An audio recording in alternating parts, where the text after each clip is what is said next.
All right. Good morning to those of you on the East Coast. Good morning also to those of you on the West Coast. I'm your host, Brandon Troy, also co creator of Movers and Shakers Unlimited. And thanks so much for joining us wherever you're watching from.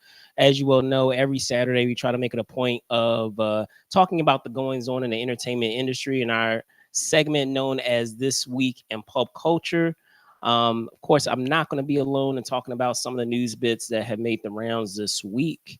So, without further ado, I want to welcome my co-host, Mr. Spillman Trueheart, aka Spills. What's going on, sir? What's up, ladies and gentlemen? How's it going? We're having some effects. We're happy to see you. It's the weekend before the weekend, so holiday coming up. Let's get into these topics. Let's get into it. And apologies, guys, for the late start, having some technical difficulties at the top, but we're here. Live show. Sometimes things go awry, and you have to keep the show going. But with that out of the way, let's get into our first story. Wanted to talk about unfortunate passing of legendary actor Bill Cobbs. Bill Cobbs passing away at 90 of natural causes. We learned this past Tuesday. Of course, he's known for a number of legendary performances over the course of his career, whether it's in Night at the Museum. I know for me growing up, Airbud, and then for others, of course, you had The Bodyguard, and of course Demolition Man as well. And I mean, he has such a storied career, whether it's been on a stage, a small screen, or the big screen. This is just like a small sample size of all the other roles that he has had over the course of his career, because I didn't even get into New Jack City either. So for you, Spillman, what are your thoughts on Bill Cobbs and reflecting on his career? I really like Bill Cobbs in all his roles.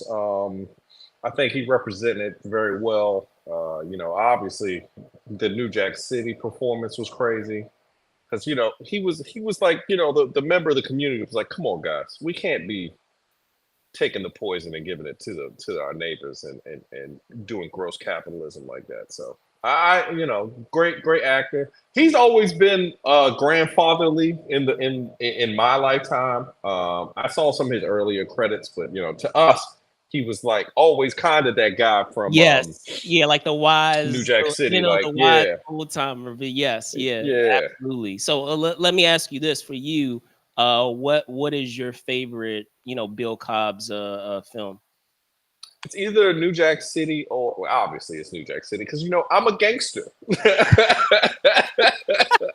That's what people say when they meet me. Oh, I'm a total, roughneck. So yeah, probably New Jack City. I also liked him in the Hudsucker Proxy. That was pretty crazy. I like that movie. So yeah, he's just generally good in all the stuff he's in. Um, yeah, for I was gonna sure. say for What about me, you? it would also be New Jack City, but I mean, whenever he turns up in the film, is never a situation where you're like, oh, Bill Cobbs. Like whenever it's Bill Cobbs, you're like, oh, cool. I love I love Bill and what he brings to a role. It doesn't matter how small the supporting role is. He still has an impact in terms of whatever role he brings to the screen, however small or big. Of course, as I said, I already mentioned, or say you already mentioned New Jack City, but even for me, Airbud, I was a film, that I had growing up. It's a basketball film, so try, all the facets of things that hobbies, things that I enjoy, and as you can see from the title that we even have for this show, you'll know that I'm a basketball fan and into basketball. So um, there have been so many films that he has done, and like I said, that's just the tip of the iceberg of films that he's been a part of. But yeah, those are up there for me, and even as small as it is of a role, even in Demolition Man, I enjoyed the brief uh, uh, uh, part that he had in that film because it's not always easy to be the what would we call I don't know if I'm still muffled now. Are you able to hear me a little clearly now? You're a little bit better, but it's still kind of muffled. But you're okay. Okay. How about now? Better? That's better. That's better. So, I guess I was just saying, just in general, just with what Bill Cobbs has done in his career. I know a lot of times when we have certain actors, sometimes they run into the habit of being what we call overexposed, and they're in everything, and that was never the case, or the feeling that I got, whenever Bill Cobbs was on the screen. It was always a joy to be able to see him in a given film, because he always brought something special to a part, however, big or small the role was. As I said, Spelman, you had already brought up New Jack City.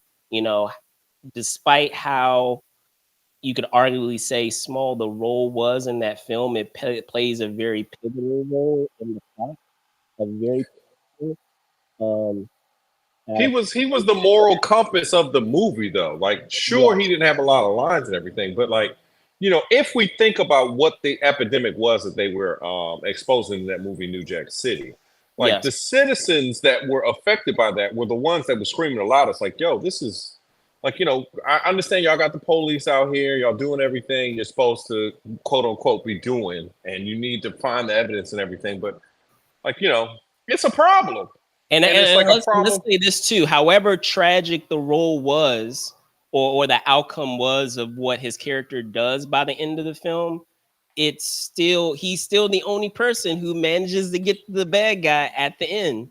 At Like, the end. He was despite like, somebody has everything, to do something. despite all the efforts of like all of our protagonists throughout the entire film, where he continues to somehow slip through, slither through the cracks, he's the one character that manages to get the guy at the end. So however tragic, the idea that he has to go to that length in order to do that, you could argue that. So but as I was saying before, and I know we were talking about the being muffled, I wanted to also bring up the point too. Even in as small of a role that he has in Demolition Man, he has a tricky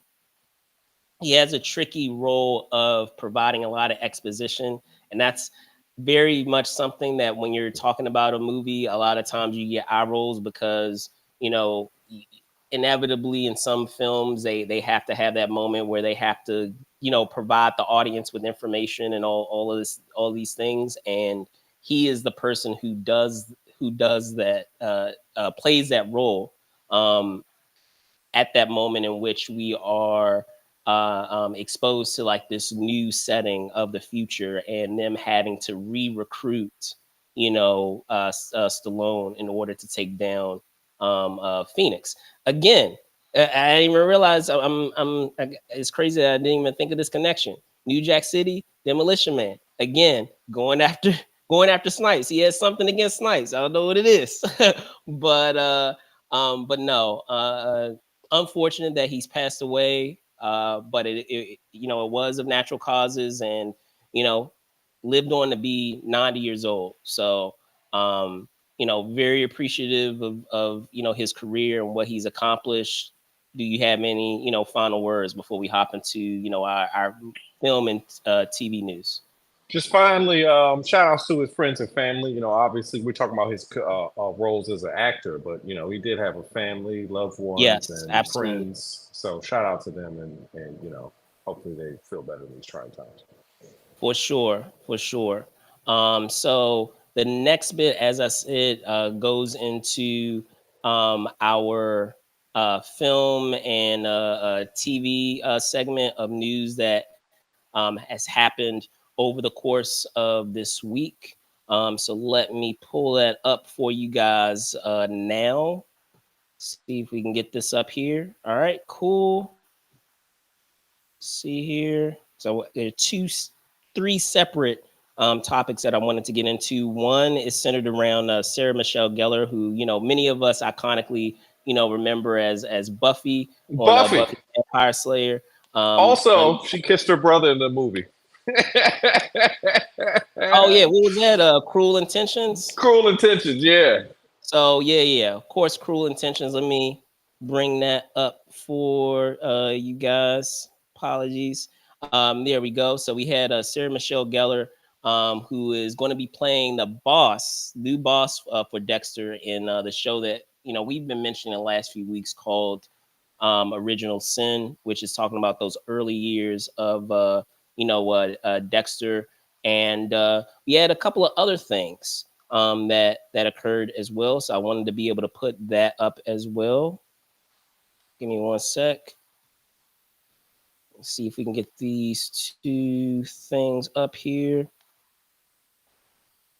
There. So aside from the news regarding Sarah Michelle Gellar, of course, we had Letitia Wright talking about some of the future appearances of Shuri, and then we also had some set photos from the upcoming Superman film. So with what we have here, I mean, I feel like we can dive into the Sarah Michelle Gellar component first, Spill, because Sure. of what we have with the kind of the superhero bent that we have with Marvel and last two. DC with the other two. Yeah. What are your thoughts on what we have with Dexter? I've always loved Sarah Michelle Gellar as a actress. She's done really good work in the past. Obviously they kind of put her on the back burner because they set out actresses at a certain age out into the wilderness. It's good to see her back working. She did really good work on Buffy. For many years, I loved her in Buffy.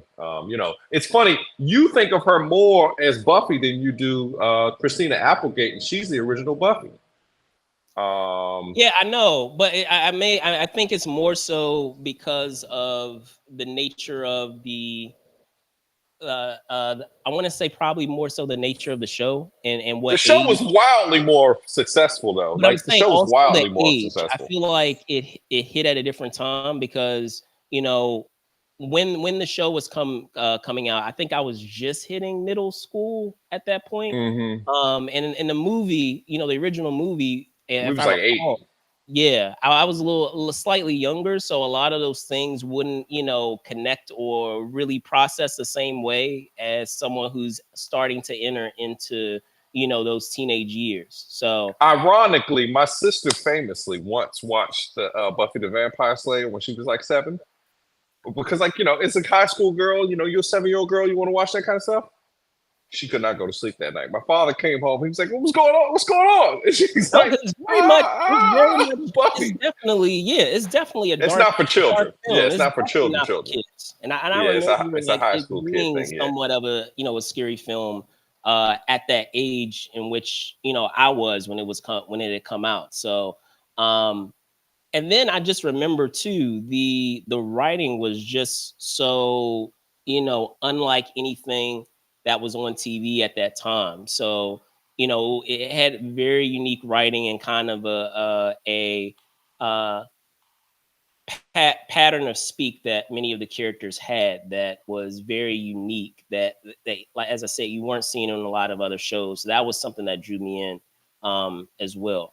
So aside from that, I think one other component of this that is interesting, and a lot of times I've commented on the show before of how like I'm not a big fan of prequels, but if there's enough time between the original material and when the prequel is coming out, sometimes I can kind of get past that issue or that bias that I have against prequels. A good example of that is Game of Thrones. It's hundreds of years before the original source material, so a lot of things can happen. And they already talked about a lot of that stuff in the Game of Thrones, where they like reference back. They did, but there's still still some degree of separation there where you're still able to have its own story. You can comment on some things that are going to happen later, but it still gives you some freedom to still have some things that can surprise you. And one thing that I will say, regardless of when a prequel is taking advantage of the time separation or not, is what you can do with a lot of characters and what you can do with a lot of the motivations of the characters. So a lot of times when you have these prequels and you have iconic characters that are younger and they have someone that they are, that they are working under or who they are mentoring under, a lot of times they take on those qualities of whoever it is that was their initial boss. And so, if we're thinking of, if I recall, the character's name is LaGuerta, in the original series, LaGuerta is in charge.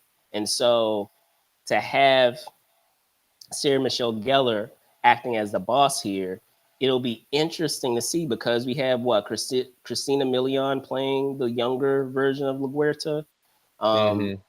It'll be interesting to see if there are, I like to call, some proto type of character traits that we see in Sarah Michelle Gellar's character, in the way that it's in the way that her character is written, for Chief Tanya Martin here.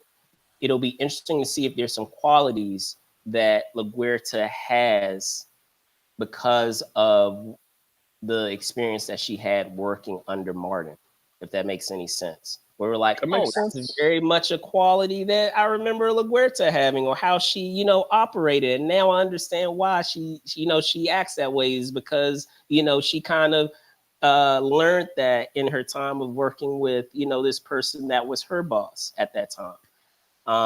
But there are a lot of even, other like interactions that'll be interesting too, because if memory serves, she had kind of a weird kind of dynamic with what is it, with Deb, where because of the situation with their father, that she kind of there was a kind of weird dynamic with them where she kind of like didn't really give Deb her due a lot of times, and Deb really had to work to earn that that level of respect from her, to get an idea of where that stems from too, because maybe something happened between LaGuerta and her and Deb and Dexter's father, like that relationship that caused her to kind of take it out on his kid,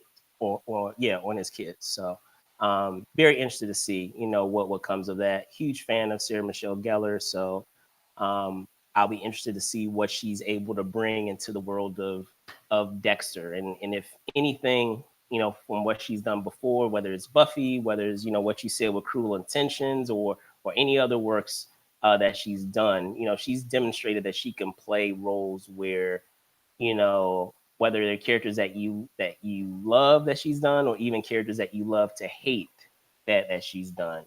She's able to bring those elements to a role. So switching gears over into the superhero foray, if you will, of what we have with Letitia Wright, as well as these set photos that we have from the Superman film.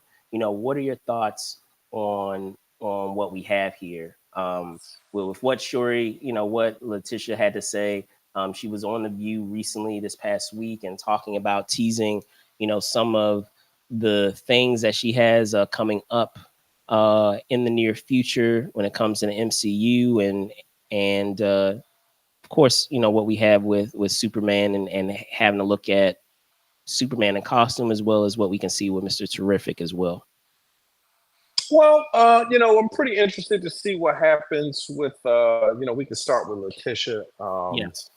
Because it's not really, she's teasing stuff. There wasn't really like a big thing. With the way that Marvel's moving, maybe it'll be okay. But I feel like whatever it is, the internet nerds are going to poo-poo it because, her being the Black Panther, even though the Black Panther ends up being her character in the comics anyway. That's actually how it happened in real life, which is kind of eerie when you think about it. But yeah, I just feel like, of course, I think that'll be interesting, but just to see where they're going, because there's been, the Marvel movie thing has kind of been stopped for a while. Like, if we think about it, like they canceled that Captain America movie that was supposed to come out. We're waiting on the Wolverine and Deadpool movie, but they haven't really had much else. They've had a couple of shows. here and there, but you know, they've kind of like, I think they with the Jonathan Majors thing, I think they've had to really restructure, and it's been kind of at the worst possible time that they don't have an idea. Which, you know, I don't know. How do you feel about that? So let me just preface it that I get absolutely what you're saying of when it comes to the MCU, it's not really much of a surprise of her saying that that there's more on the way. Um, but the reason why I wanted to kind of highlight it is just in terms of the optics of where things stand right now. Just as you said, there there has been a reshuffling in terms of what is happening with the Marvel Cinematic Universe. And the last time we kind of got a glimpse of what the plan was, so to speak, and it's hard to believe that it's been this long, but it was 5 years ago. When I mean, yes, I want to say it was what in 20. I guess since then they have teased some future Avengers projects, but I'm just saying, just overall in terms of like a grand slate of everything that's coming, it happened prior to the pandemic, and the pandemic has really stifled a lot of things in terms of what they had planned. It's delayed a lot of things, and in that time we also were dealing with a lot of a whole other regime, if you will, that was leading Disney at that time, and you know as we will know, during that time the approach that was being used was more versus quality over quantity. The goal was more quantity because of course we had the streaming platform with Disney Plus, and trying to really help bolster Disney Plus to be able to have content. So now that all the dust is settled, now that things have been reshuffled to only have the one major release this year, we have Comic-Con coming up in a Mm-hmm. couple, not even within um a month. Well, yeah, I guess just under a month from now. And from what I understand, they're going to be making an appearance at San Diego Comic-Con this year. Marvel Studios will, and it provides them an opportunity to be able to kind of reset expectations of what they're doing, to reset expectations of things that we know for sure not being done. Because you had mentioned some projects that are kind of in a weird spot where we keep having them do research shoots, and we're like, okay, is it actually going to get done? Is it actually going to get made? Or are they going to kind of put it on the on put it on the scrap heap, so to speak? Or are there some other projects that we weren't even aware of that were in development that are being made? So with her being teasing all of this stuff, I feel like it's a peek into what we might see at this year's Comic-Con. Maybe that means that we can confirm that she's going to have an appearance in Secret Wars or one of the other upcoming Avengers films, whether it's King Dynasty or whatever name it ends up having after that. Because I know there's been a lot of talk of that no longer being the case, potentially, that it won't be named called King Dynasty. But we can officially, get that clarification at this year's Comic-Con. So I feel like she's probably going to make an appearance this year, because there were so many things that were kind of left up in the air. Whether it's Secret Wars, whether it's Black Panther 3, whether it's this Wakanda series that we were supposed to be getting, Disney Plus, separate Wakanda series. So it'll be interesting to see what they bring to this year's show, but I think it might what she's implying can give an indication of what we can expect at this year's upcoming show. But in talking about Superman, because I feel like outside of that initial promo that we had of him like putting on his shoes, if we remember, like it looked like in his place, whether it's an apartment. Again, the nerds were complaining about that. So, what are your thoughts on what we have? Because I mean, Mr. Terrific looks great. Mr. Terrific does look very good. If we're talking about Superman, people always seem to have issues with the Superman costumes, and then when the movie comes out, there seems to be no issues. So, and as we both know, when we're seeing things in real time, the costumes don't look as great as they can when it's in a cinematic context. So, what are your thoughts on what you see? To me, I think that they actually captured. I think they're being harsh, but I think that with this suit, the way it looks, they captured, because I think this is supposed to be All-Star Superman, right? Well, I mean, it seems to be borrowing from a lot of iterations. I mean, just with the symbol in and of itself, I know a lot of people have been referencing Kingdom Come Superman. No, I don't get the Kingdom Come. I think this is because this is a brighter, happier Superman. If you look at the color palette on the but to me, the color palette, like the Kingdom Come Superman was a little bit closer to the Justice League Supermans to me, but this one looks like it, the S looks good to me. I like the logo on it. I like the colors. Like I like that they're making Superman look like more colorful, instead of the kind of more closer to noir color scheme they were going for. I really like, this version of Superman. I like the Mr. Terrific. Mr. Terrific looks great, and he's new to the greater public, but I think the comic book fans all know about Mr. Terrific, so it's good to see him in there. How do you feel about the costume? Well, as I said, I have no issue with the way Mr. Terrific looks. I think the costume looks great.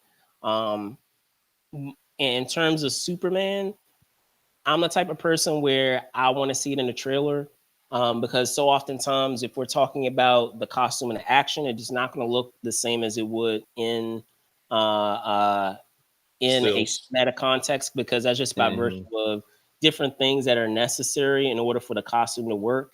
The actor has to be able to walk around in it.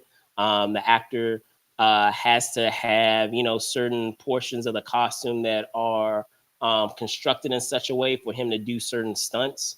Superman flies, so I'm picturing that he has wires in certain places of the costume that kind of makes it look a little weird if you're looking at it in a real life context, because there are a lot of stunts that they need to be able to accomplish, or maybe actions that they want to accomplish, whether they decide to do the cape flapping with CG, or whether they decide to kind of do that manually themselves, using some other practical effect.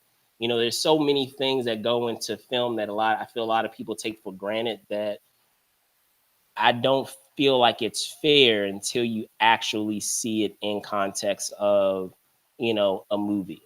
If you have an issue with it seeing in a movie, then that would be something different. But in terms of what the costume, overall, it is what you're supposed to feel, when you're talking about Superman, looks like looks like a Superman costume. It looked like Superman, right? It's movie quality Superman, not like Comic-Con Superman. It has the color schemes of a Superman costume. People were pressed. I remember with the Zack Snyder iteration of Superman that he didn't have, the tights. Okay, you got the tights back. I remember that being a huge, big deal. You have the tights back. So, like, you have all the components there that, people, when they think of a Superman costume, it's there. It looked like Superman to me. Just be patient and just, hold your criticism until we actually see some footage. If you have criticism, then fine, by all means. But like, if we're just talking about like how things look on set, nah, I can't buy it off of that, off of what we're seeing here. It looks, decent, looks solid to me, and I'm holding out optimism, once we actually see the actual footage, which, again, speaking of Comic-Con, we potentially we'll see, once that show comes to us within the next month. So, any last thoughts before we get into our next story? Nope. Again, Superman looks like Superman. Just please, people on the internet, can you enjoy just something, just a little bit of something before everything? Like, I get that negative engagement works better than positive engagement. But let us see the stuff first, guys. Indeed, indeed. And then the next thing that I want to get into is over this week, I wanted to get into a film that is near and dear to me. Anyone who knows me is my first film, which this past week was celebrated 35 years, which is wild to think of. And that's none other than 1989's Batman. I don't think we've really gone in depth spill of, where you were, if you remember where you were when you saw the film for the first time. I don't know if I'm assuming you saw it in theaters, and maybe you saw it after the fact on video on VHS. I'm gonna age us a little bit. But for you, what was your experience in seeing that film? Like, are there any things that like immediately come to mind of memories that you have with that film? So I was about 4 years old when that film came out. I don't think my parents took me to the theaters because they also had two other small children. I think I saw it on TV. Me, were you 4? I was 4. Okay. I was 4, so I don't remember going to see that in theaters. I think we saw the second Ghostbusters in theater because that came out that year. Frightening. I didn't even make it out of that movie. Oh no! I had the whole get up on. See, that's the difference in the year. That's the difference in the year. I was cool with the ghosts on Ghostbusters, but no, just again. Before this movie came out, the nerds on the internet, or the 1989 equivalent of the internet, were complaining about Michael Keaton, and he's Batman, ladies and gentlemen. Like, it just is what it is. Like, I feel like, don't look over someone's shoulder and tell them how to cook. Please don't. Just let them cook the food. They'll get it. Just let them cook. They're cooking up the movies and making them good. So to me, Batman was a great film. 1989 was a crazy year. So obviously you probably got Batman as the best film of that year.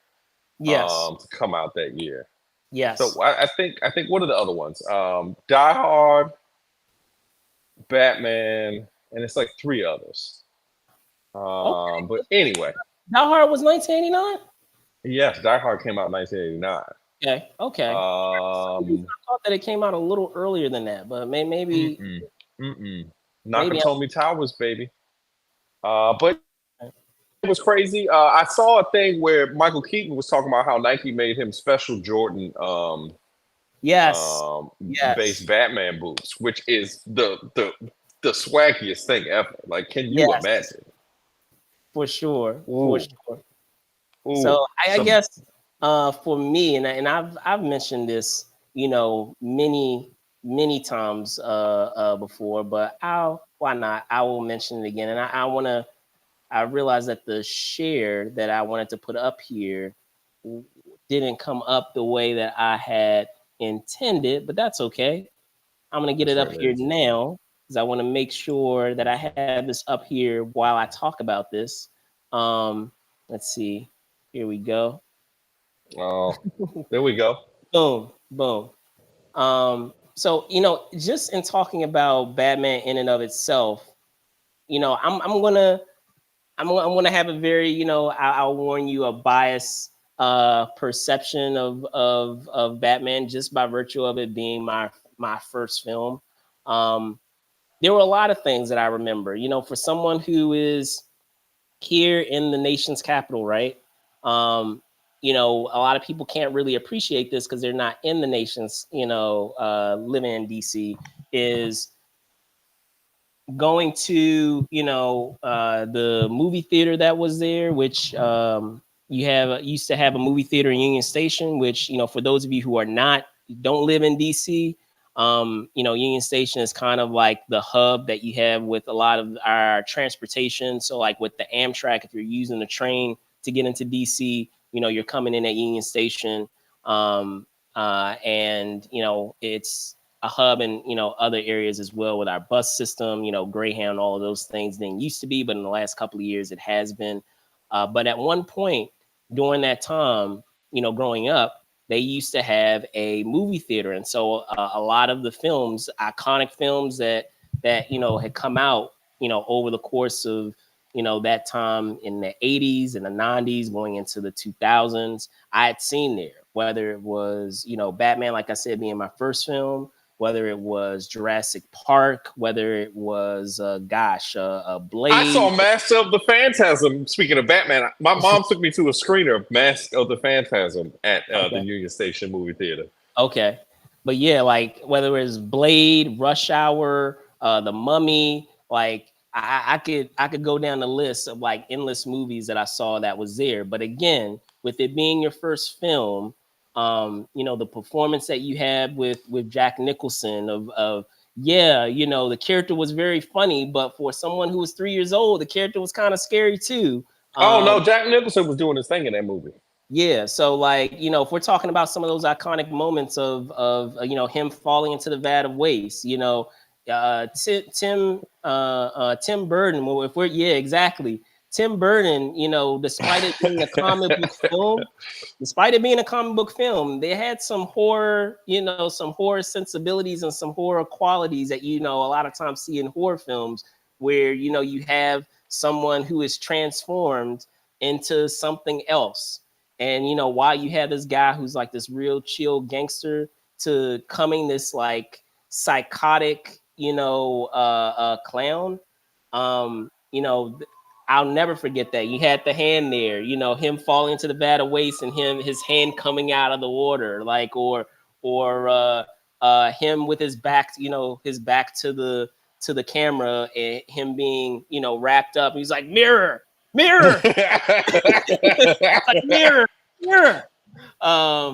Or even, I like when he pulled that real long pistol out of it. Like on some Joker-esque, I got that hand cannon for real. Or just, some of the lines, man, like, him, scaring Vicky Vale and saying boo, and Batman coming down, making his first appearance as, Batman, or just the initial introduction of Batman.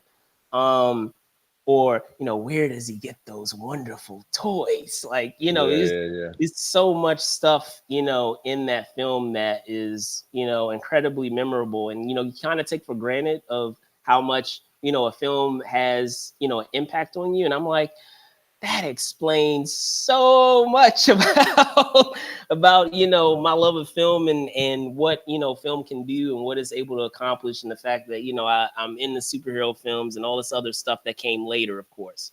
So shout out to that film, shout out to Tim Burton, shout out to Michael Keaton. I was just talking about to Jack Nicholson, shout out to Michael Keaton of still being, despite all the iterations of Batman that we've had in the time since, he's still my Batman.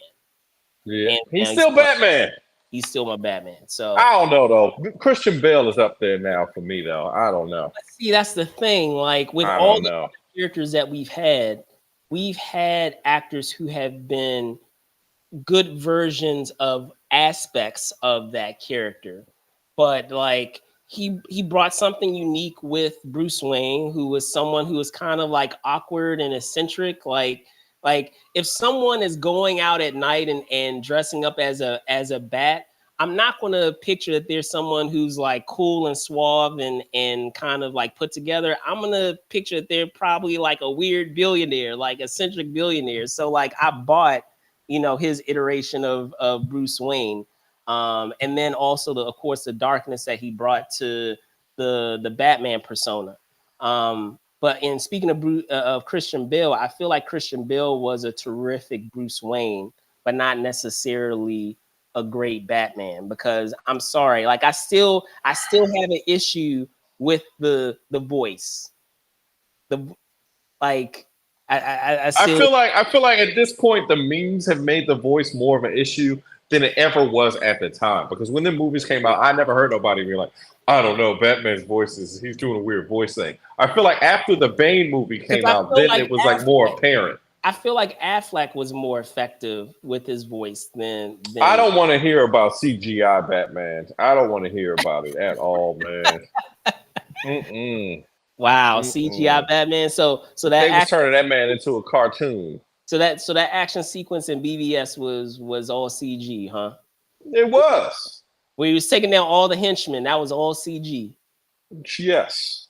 Wow. It was. Wow. It was. Wow. You've never seen Ben Affleck move like that in a movie before. Okay. Like I believe it. I'd believe it if Ben Affleck was doing that like in that movie, the Town. He didn't do no acrobatic stuff on The Town. If that was in his repertoire, he would have been doing that in that movie. That was Robin Banks. Wouldn't you think he would break some people down with it, Robin Banks? Yes. Any other person that's like Jean-Claude Van Damme, if he was Robin Banks, he would break some people down in the banks and stuff. He would do some karate moves, but not Ben Affleck. So yes, it was all CGI. I wish that we could be honest about this. He was using bat steroids. That's what that is, bat steroids. So he looks like he can fight. Well, we know he can't fight. Wow. He can hit the pump action. He can do that, but you do that kind of act. But no.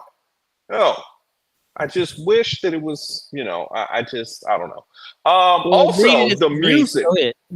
I know, but the music on Batman. Of course. Yeah. Andy Elfman. Yeah. Like, killed it. Like, I played the Batman theme from that movie for my son, and he was like, this sounds like Batman, Daddy. And he ain't seen the movie. He just knew it's just in the lexicon. That's Batman music. I don't know. It just...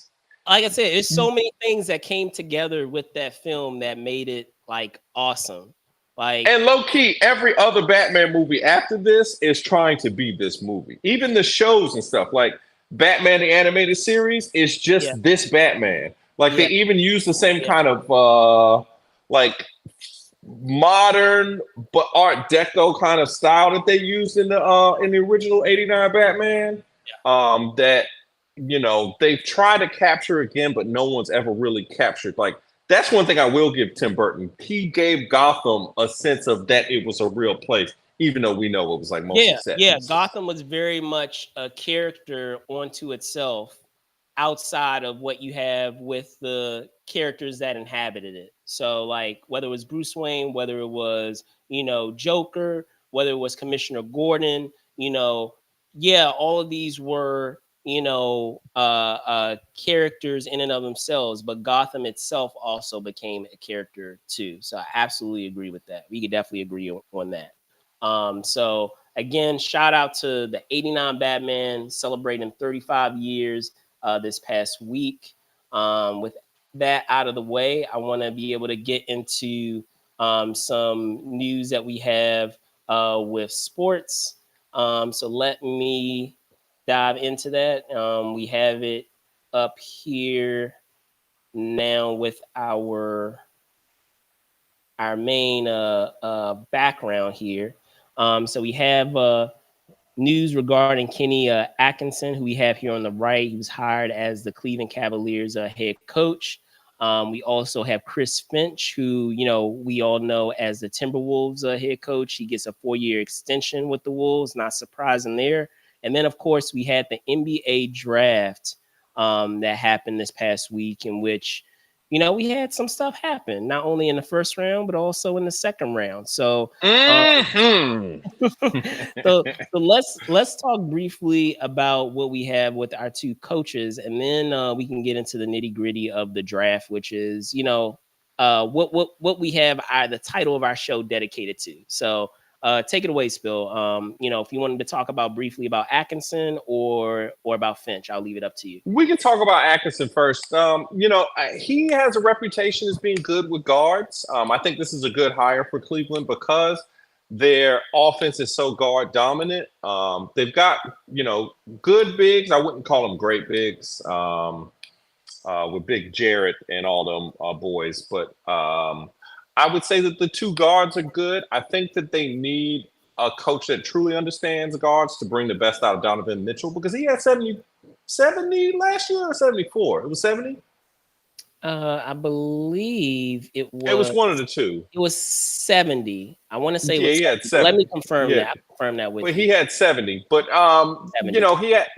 he had a, that's a great score for an individual player to have, but that's a sign of an unbalanced team and a coach that needs someone to the team to buy in more. So hopefully he can get something out of the other three, the two forwards in the center position. I like Jared Allen. They might have to walk away from him to get some pieces that can help on the offensive end because he's good at defense, but they need something to take the ball from the backcourt. How do you feel about that?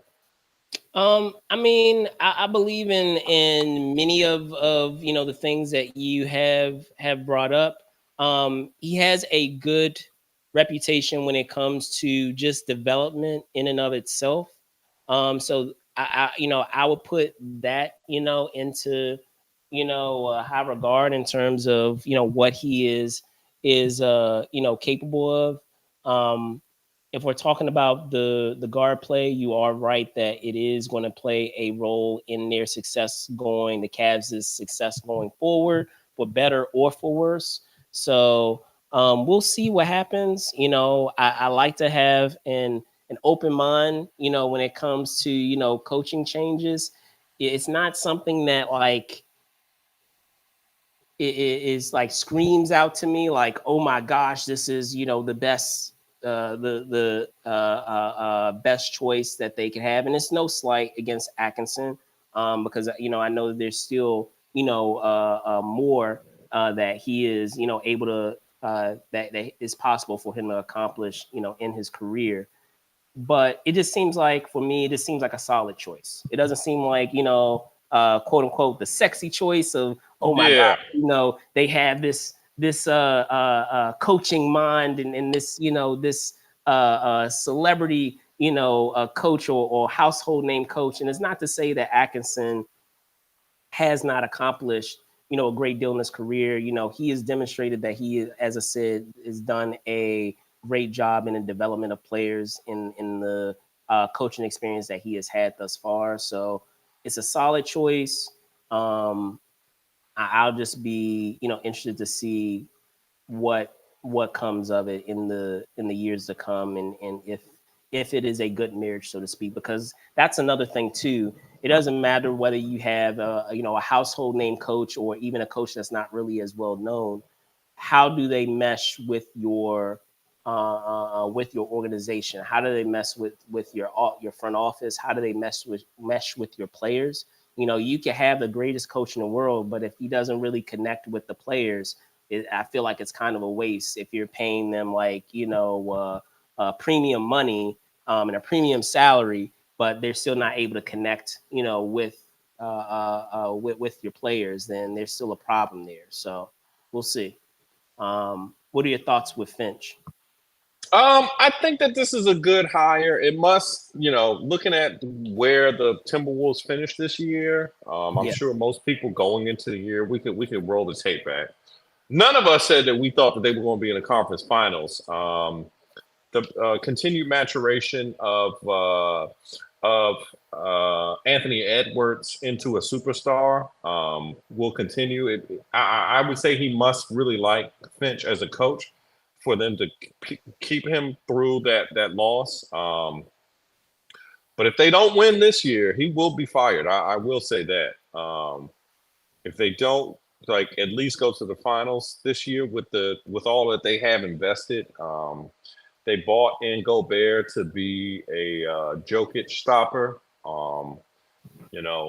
Obviously Anthony Edwards is on a different side of his career than I would say Jamal Murray is. But again, they will run into problems if they match up against a team like the Dallas Mavericks, where they have a bunch of guards that are dynamic, because they don't have that second dynamic guard on their team. So, maybe they'll get a lucky way through the playoffs. And, unfortunately, that's what it is in the NBA. Whoever, it's a matchup league. Who matches up against who is very important. So we'll see.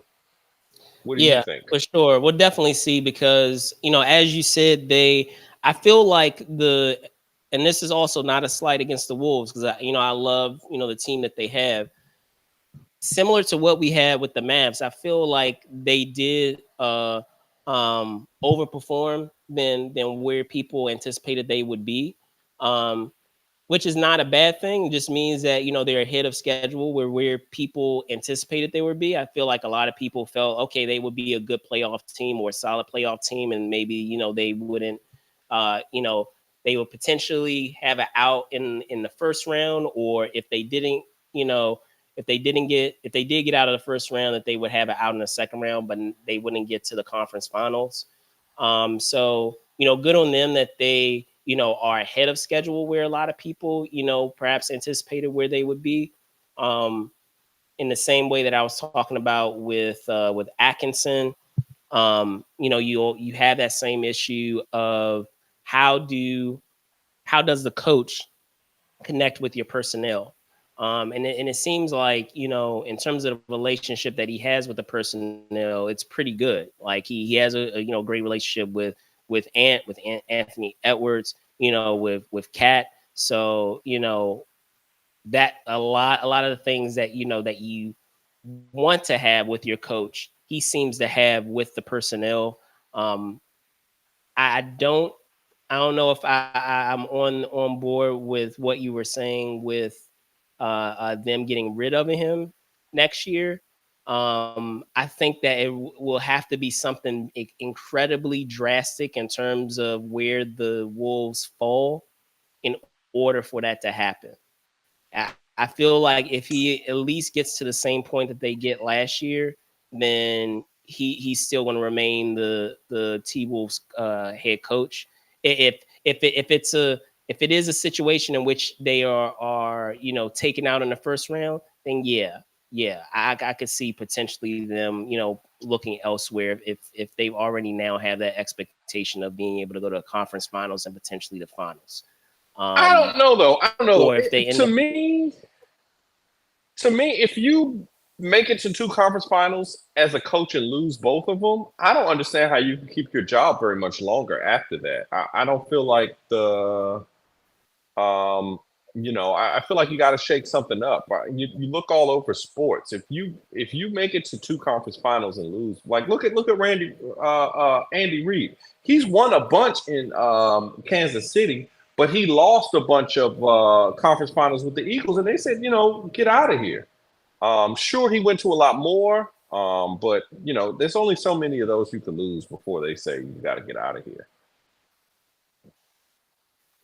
And also with That's fair. Ant, That's fair. with Ant, he's at a point in his career where they're going to have to start going to what he goes to. And I feel like Finch is more. He is his coach right now, but they really hired Finch for Carl Anthony Towns and not for Anthony Edwards. But I don't know. Okay. I mean, those are all fair points. Like I said, I feel like just by virtue of him being, ahead of schedule this past year, that gave him a little leeway, going into this season of him being able to repeat that same success going into this season. Um, Yeah, because outside of what you have with Ant and with Cat, I feel like it has demonstrated that there are some holes there in terms of things that they do need with their roster, which of course we'll get into when we're talking about the NBA draft. But yeah, I don't know. Like I feel like because he has gotten them ahead of schedule this year, that has bought him a little extra time. If it was a situation in which as I mentioned before, where they kind of landed where they, were anticipating to land, and then, in another year, like they uh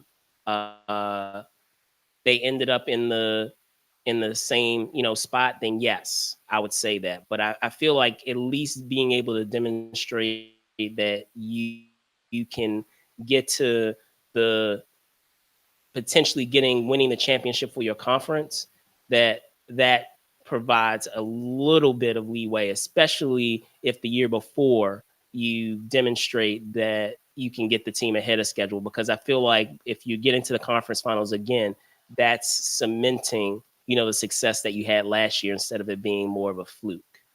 So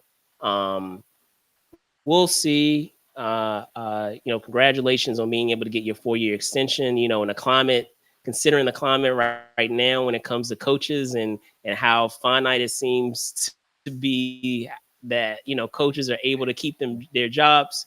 Congratulations to you that that you're getting. You have one coach who is hired as a head coach, and then another that is getting a further extension with the team that they were already with. So getting into the NBA draft, I know there's a lot that you want to get into, Spillman. So I wanted to be able to share what we had. You can find us on NBA.com with the draft. There are some components of the draft that I feel are steals, if you will, for some of the teams that we have, and in terms of players that they were able to get and how they fit with their team. And then there, others that I want to dissect a little further. So let me.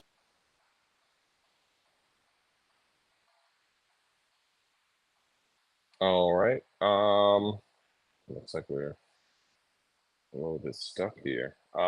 Yeah. So, the draft, there was a lot of things that happened.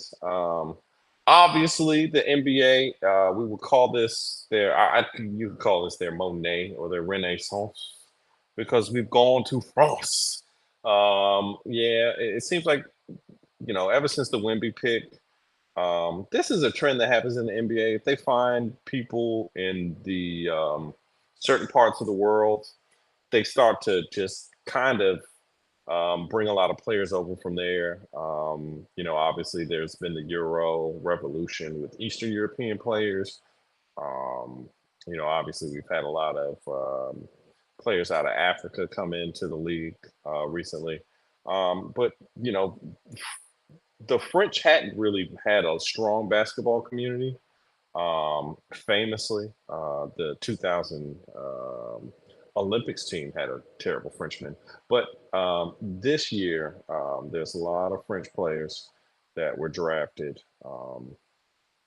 I can't really say the first guy's name. I think it's like Brandon. Can you? I think it's Richaud or something like that. I think it's like pronounced that way.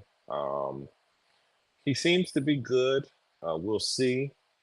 Um, you know, I really hoped that the Lakers traded for Trae Young, which I saw as a rumor on the internet earlier, but we didn't yet. Yet they might not be. Summer's still going on because obviously Atlanta was the number one pick. So interested in seeing that. The Wizards drafted a player who allegedly they said that he Sar. They said that Sar was on there. Just he tanked his number one pick because this is one of the weaker drafts in recent memory, ladies and gentlemen. So with that, the Wizards drafted second. I think honestly one of the bigger steals of the draft. People are not going to see this immediately, but the Grizzlies getting Zach Edey from Purdue as their number 9th pick seemed like a good pick to me.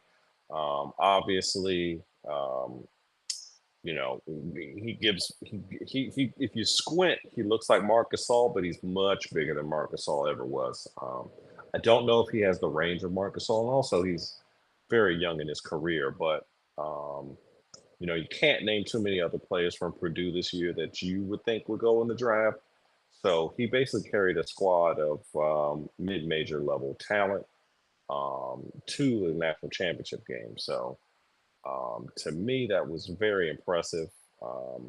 I think that with the size changes in the NBA, we've gone to a big man league, and also with um, Ja Morant needing a protector, really, because the people knock him out of the air all the time. Having a big body like that is a presence that will draw defenders will help John Morant. So I think it's a great pickup. We'd like to see that. I'm trying to save the best part of the draft for Brandon, who's seeming to have some technical difficulties. But we're just still, this draft was an interesting draft. The a lot of teams did some moves to trade players. Um, the Knicks have made a move to add Mikal Bridges to their roster with a move that involved seemingly all of the draft picks in the world.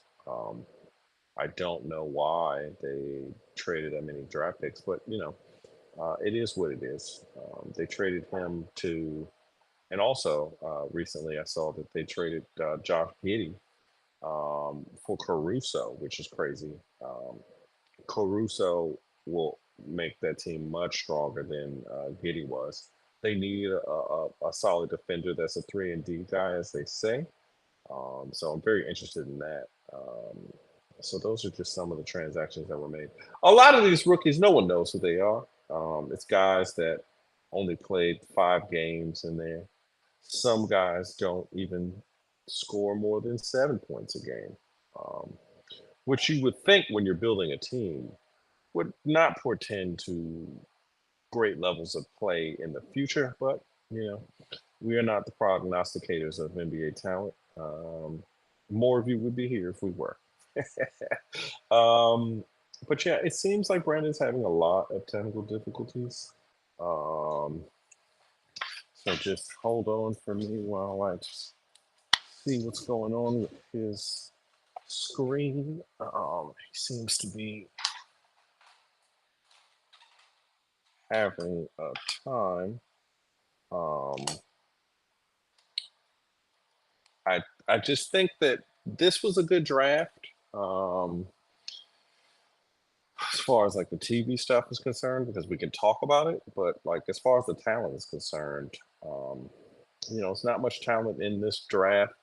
There is no sexy pick like last year with Victor Wembanyama, who's kind of swept into the league. All right, I think we got Brandon back. Hey, Brandon, how you doing, buddy? Yeah, can you hear me? Okay, yeah. So I've been riffing for Yeah, a can you little hear bit. me? We've talked about the moves. Yeah, Okay, yeah. Sorry about that. We having a it's okay. It's okay, guys. but while we're doing that, I want to see if I can get up our screen. Go ahead. No, I've shot I my want to be load able a to little get up bit. what we have with the I've draft. said a lot of things, but I do want to say that. But I will say this. Yeah, go for Go it. ahead. So there were a couple of things that were that I feel like were good picks, for some of our given teams. Of course, we have Connect that was picked up by your Lakers. I feel like that was a steal because Uh-oh. He just gave us a compliment, ladies and gentlemen, and his computer died. Did you see that? He gave the Lakers a compliment. He said that was a steal. And then the internet snatched him from the world because, Laker haters, they got to be Laker haters their whole lives. Yeah, I like that snap pick. It's not obviously the headline getter. And sadly, I feel like the Lakers have been doing a lot of drafting based on headline getters. We were in the opportunity to draft the Brown and Tatum, and we didn't draft them because they weren't the sexy picks. So, it is what it is. But Jeff, finish your thought, because I was just saying that your computer died after you gave the Lakers a compliment. So I don't know what it is, but it's like it knows. It's like it. Brandon, don't go out like that. But no, getting into some of the picks that we have here, and I'm gonna see if I can share it for you guys, so that way you can get an idea of some of these picks and my thoughts on them. Let me see if I can get it up here. We have it right here. Yep. So some reason the screen decides that it wants to, or should say computer decides it wants to act like it's on the fritz today. But again, it is the nature of doing a live show. Things happening. You gotta just go with the punches, roll with the punches, so to speak. So all right, here we go. Whoops. I feel like it's the graphic, Brandon. Don't put that graphic back up there. we've lost him again, ladies and gentlemen. Just come on back. Uh-oh. Uh-oh. There we go. Can you still hear me? I can't hear you anymore though. But uh-oh. Uh-oh. What's going on here, ladies and gentlemen?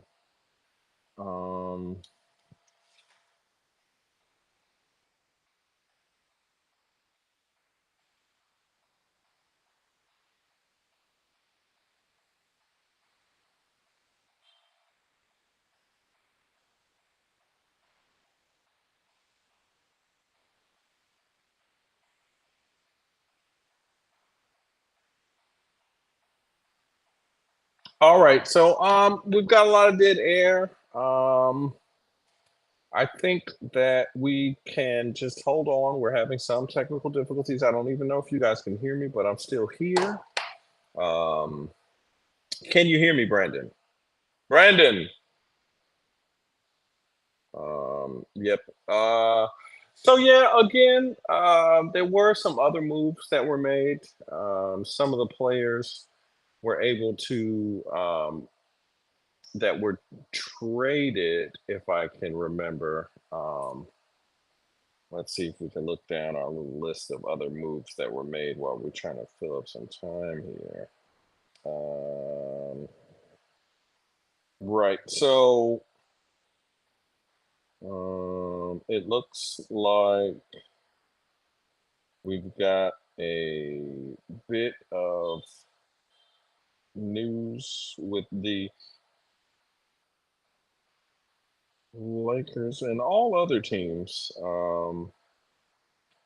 You know, the Lakers, they said we stood tall, so we got some tall players. Zachary Reicher was the first pick, but again, he's not anyone's heard of because he lives in France, ladies and gentlemen, so we don't really know. Alex Sarr, he was the number 2 pick to the Wizards. But I feel like we can. I don't know if we can. Okay, can you hear me now? Yes. Did you? Can you hear me? Yes.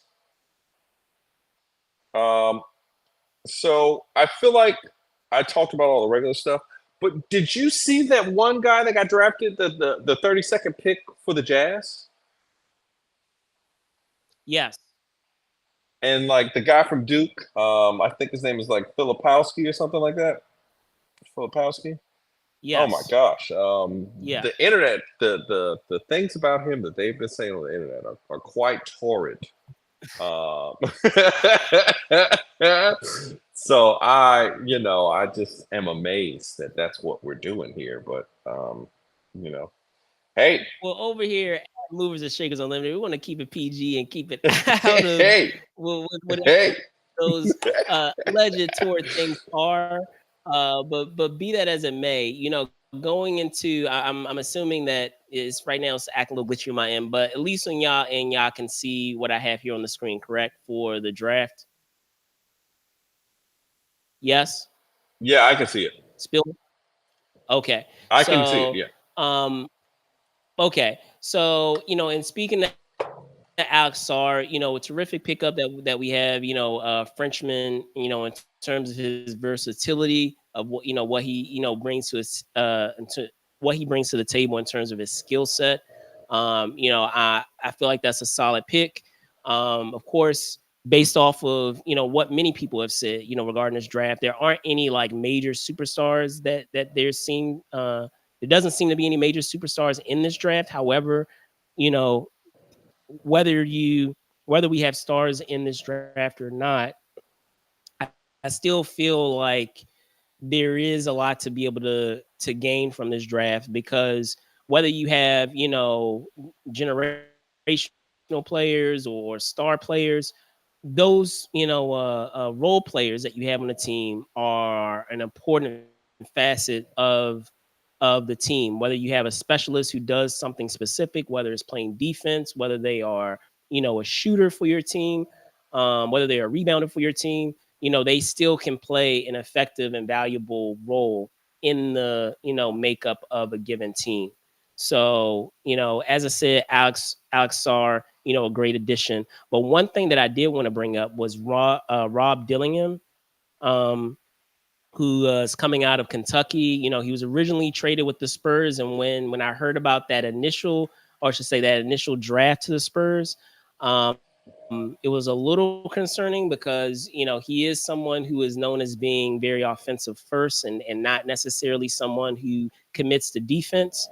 So if you're someone who's playing with Popovich, I'm not sure that's exactly going to fly in terms of how disciplined he is as a coach, and having that same expectation of discipline with his players.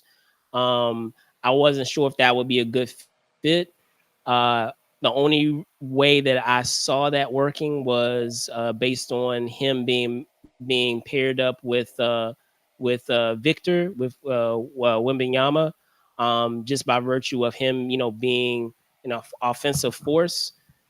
But considering the fact that while the Spurs drafted him, he ended up getting traded to the Wolves. I feel like this is a much better, spot for Dillingham, because he's going to be someone you're not really going to be asking much of. I feel like if he was on the Spurs, then he would have to kind of learn on the fly based on how much the Spurs had struggled last season. He would have had to learn on the fly, and versus being able to mentor under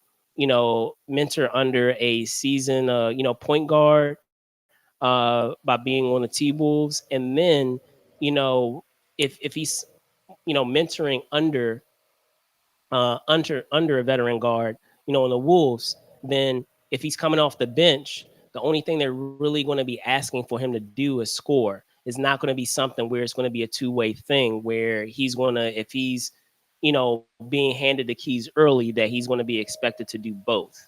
And so I feel like that would be a better fit for him, being able to have the expectation of, okay, if you're coming off the bench, we need you to score, we need you to bring energy and offense. I feel like that's going to be a better fit for him than a situation that he would have come across with the Spurs. So that was one of the ones that really stuck out for me. The other one that stuck out for me was Zach Edey, and him, being paired with John Morant. That in terms of having someone who is a body for them that can go up against a lot of the bigs that we have in the West. I feel like that's going to be key, for them going forward. I mean, we know that they have wings, we know that they have, guard play with John Morant, but being able to have someone who is there in the middle that can actually defend against, the bigs on the other team, especially with, many of the bigs we have in the West, that's going to be key for their success going forward. So those are the ones that stuck out to me. I don't know if you had any other thoughts on the first round, to the quality of it all for round two. Okay, so I talked about the Fupowski incident, and how do you feel about the? I don't know. I feel like the guy that the Spurs drafted and then traded, he would have worked either place. I feel like with sure the Spurs are big on defense, but I feel like the Timberwolves are a big defensive team as well. But what they really need now is guys who can score because they've got the defense kind of under, locked up. That's what I'm saying. That's what Um, I'm saying.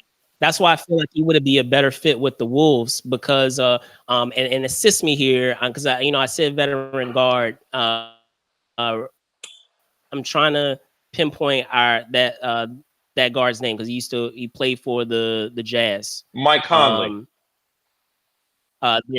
Conley, thank you. Mike So Conley. yeah, with the veteran guard that they have with Conley, not only can he mentor under Conley to be able to get a better feel for what it takes to be a starting guard in the NBA, he doesn't have to immediately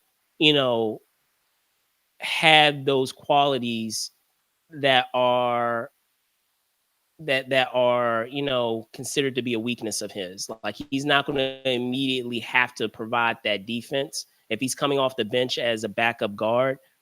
The main thing that they're going to require him to do is score, which we know he can do. So that would be my main thing for him. Can you still hear me? I can still hear you. Okay, yeah. So yeah, that would be the main thing for me. So and then on top of that too, I feel like it gives them an insurance policy with Conley too, because I mean Conley, isn't on the young side. Like He's getting a long little in the older tooth. himself. He's long in the tooth for sure. He's getting older himself. So that still allows them to have, some young, a younger player, working behind him who can, mentor under him and at some point, be provided an opportunity to share that workload of being the guard for that team. So okay, yeah, I agree. Getting into round two, I know there has been so much said about Bronny James and shouldn't he have been drafted? Should he have been drafted? I know I have my thoughts on it, but I wanted to give you the floor because I know that you had a lot to say in that regard. I just want to say that LeBron James is more so the GOAT now because he was so good at basketball, he got his son in the NBA. Michael Jordan never did that. Kareem never did that. He got his son in the NBA, man. I think that obviously the 55th pick in the NBA is a toss-up. I feel like people are making it seem like they drafted him number one overall. He got drafted at 55. Right. I don't know anyone else that you could tell was drafted. Like, there's no one that you'll be like, hey, that number 55. Whenever I think of 55, I think of blah, blah, blah, because it's not a pick that's generally a person that you know of. A lot of the guys that get picked 55 never make it in the league. We've heard of a million of them. But for Bronny to make it is a good thing, I think, for the league. It was smart on Jeannie Buss and the rest of the head office to make sure that they kept LeBron in town. LeBron obviously has other family members, and it would help if they could keep that boy in the same area. So to me, I just, I think it's a great pick. It's not a great pick, but I think it's a great pick. It'll sell some jerseys, I guess. They'll have a Ken Griffey senior and junior moment out there, maybe. The best thing I saw, did you see that? Did you see that one tweet where people were like, Bronny James is in trouble because one of his teammates is sleeping with his mom? Yeah, I did see that. Yeah, I saw that. That's very wholesome and hilarious. I saw, and then Savannah retweeted it. That was funny. That's how you do it. That was brutal. Well, yeah. I mean, there's one account I will show you that is funny where they have been doing little animated shorts of Bronny James and LeBron. That is hilarious. I forgot the name of the account, but like they do these little skits of like the Bronny keeps calling his dad Bron. Excuse me, Father Bron. I don't know why he's speaking with like an English accent or something, but it's like hilarious. But I'll say this. First off, the fan of me, it I will say it would be cool just for history's sake of having, you know, father and son um be on the same floor. I'm not ignorant of how cool that would be, especially when it comes to the sport of basketball. I mean, we've seen it in other sports, and this would be, you know, what would be unheard of, you know, if we're talking about it in the context of two players. So, you know, that is not lost on me. That is cool. Don't get me wrong. Um, at the same time, and this is weird for me to say because, you know, I always give you flack when it comes to Lakers, is he wasn't someone who was drafted in the first round. You know, people are losing their minds over him being drafted in the second round, and the second The round is not end of the guaranteed. second round.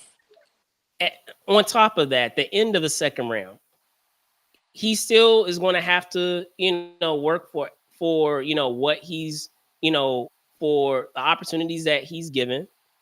You know, he still more than likely is going to be playing in the G League. I don't anticipate that, you know, he's going to be staying on the roster the entire time, because if he stays on the roster the entire time, that defeats the purpose of him being quote unquote developed. And the only way he's going to be able to get developed is by having the opportunity to play, at which point that would mean that he would likely need to play in the G League versus playing, you know, a good deal of games in the NBA. He's still, you know, I still believe, you know, he has tools that can make him a solid player. Not a all-star, you know, not a generational talent, but someone who could still have a spot on the roster. I will also say this. It is unfortunate that him being drafted ended up being with the Lakers. I would have liked another team to draft him, and not for the reason, the cynical reason that a lot of people have been given, which is, you know, oh, we want to, you know, hold Bronny hostage, so to speak, in order to be able to get the Lakers to trade for him, or to get LeBron to play on our team. The the cynical side of me is that's the reason why, you know, some teams would you know, draft him. But you know, the optimistic in me would have liked to seen another team draft him, only for the sake of Bronny being able to demonstrate that he could, you know, be able to go his own path. While it would have been cool, you know, eventually for him to be able to be on the same team with LeBron, because I mean, LeBron is more than likely going to sign a 3-year deal. He could have still, you know, gone to the Lakers in year 2 or year 3. But I would have liked to seen him on another team just for optics sake, so he could still demonstrate that he could play on his own and carve his own path. By having him on the Lakers, it doesn't matter how, I feel like, how hard he works or how hard he demonstrates, you know, the abilities and skills that he has. People are always going to have an asterisk and an excuse for it. Even if he ends up on a roster and he plays for the Lakers and he has, say if he has, you know, he improves it, he has becomes an even greater shooter than what he is now. It's always going to be an asterisk by it of them saying, "Oh well, they put that play up specifically for Bronny, or Braun twisted the coach's arm to be able to have him, you know, be in the rotation for the team, versus him being able to demonstrate with another team that he earned his spot on that other team, and now he's coming over to the Lakers." So that would be my only thing. Like I said, second round is not guaranteed. I would have liked to see him with another team, because that way it would have allowed him to be able to demonstrate and to naysayers of, you know, what he's capable of doing on his own accord, and not because, you know, he's LeBron's son. But it is what it is. He's now in the Lakers. I mean, congratulations. You're in the NBA now. You're with the Lakers, but I just feel like it's gonna do him a disservice versus helping him in the long run, because it's not gonna matter how good he ends up being and how hard he works in order to improve himself. That's always going to be on the back of someone's mind versus him being able to earn it elsewhere and then coming over. So Yeah, I can see that. But ultimately, I feel like honestly, Bronny didn't have any value to anyone else in the NBA but the Lakers. So well, for no, them to because pick he him up, had value. He had value with I mean, unless this was contrived in terms of other parties, but he was, from what I understand, you had other teams that were willing to see him work out, and one of the main contenders was Phoenix. So, yeah, if memory serves, Phoenix was one of them. So, I mean, you had that opportunity there. I know it was brought up on ESPN, and this was with Paul Pierce. So I can't take credit for this, but I do like the scenario that he gave, which was him going to the Boston Celtics and training under Collison. Like that would have been interesting, prospect of him being able to train under him or being able to mentor under him, and develop under him, and potentially have a way of being exposed to a championship atmosphere of okay, this is what it takes in order for a NBA team. the Lakers not a championship atmosphere. I mean, they are, but I'm saying We don't win championships in that town. I'm saying in current tense. I'm not saying in history tense. I'm saying in current tense. Currently, We won the factually in-season right championship. now, factually right now. The in-season champions. Wow. Yeah, thumbs down on Ladies that and one. gentlemen, ladies and gentlemen. Exactly. Boo. Agree. We He's can hating. agree on that. Nah. Boo, ladies and gentlemen. He's hating But on we us. can at least Boo. He's hating. we can at least agree.